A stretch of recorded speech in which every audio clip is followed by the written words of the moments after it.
నా ఫాలోవర్స్ అందరూ కమెంట్స్ లో కావచ్చు, డిఎంస్ లో కావచ్చు అంటుంటారు, ఏంది భయ్యా దయ్యం అంటే రాత్రి మాత్రమే వస్తుందా, 3ంటికి వస్తుందా, తెల్ల చీర కట్టుకునే వస్తుందా, షాడో లాగానే వస్తుందా అని చెప్పేసి. ఈ స్టోరీ కొంచెం డిఫరెంట్ గా ఉండబోతుంది, ఎందుకంటే ఇది రియల్ లైఫ్ ఇన్సిడెంట్ జరుగుతుంది. కార్తిక్ అనే నా ఇన్స్టాగ్రామ్ ఫాలోవర్ లైఫ్ లో. తనైతే ఒక కంపెనీలో వర్క్ చేస్తున్నాడు, ఫ్యాక్టరీలో, హైదరాబాద్ లో.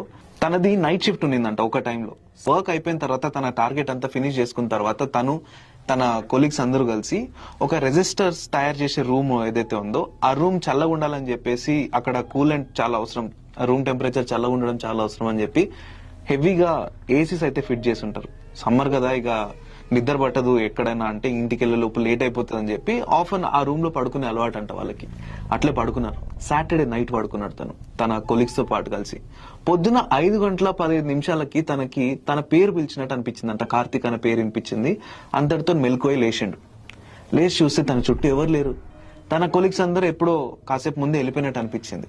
సరే, ఈ రోజు సండే కదా, ఆఫీస్కి ఎవరు రారు, కానీ నన్ను పిలిచింది ఎవరు అని ఎంక్వైరీ చేయడానికి ఆఫీస్ చుట్టూ అట్ట తిరుగుకుంటూ వచ్చిందంట. ఆఫీస్ లో ఎవరూ లేరు, తన పిలిచిన వాళ్ళు లేరు. సరే ఏదోలే, నేనే భ్రమపడి ఉంటా లేదా కల్లో వచ్చి ఉంటుంది అనుకుని తన ల్యాప్టాప్ తీసుకుని డోర్ దాకా పోయిందంట. డోర్ కి 2 అడుగుల దూరం ముందు నుంచి ఇంకేం డోర్ ఓపెన్ చేయడానికి పోవాలా.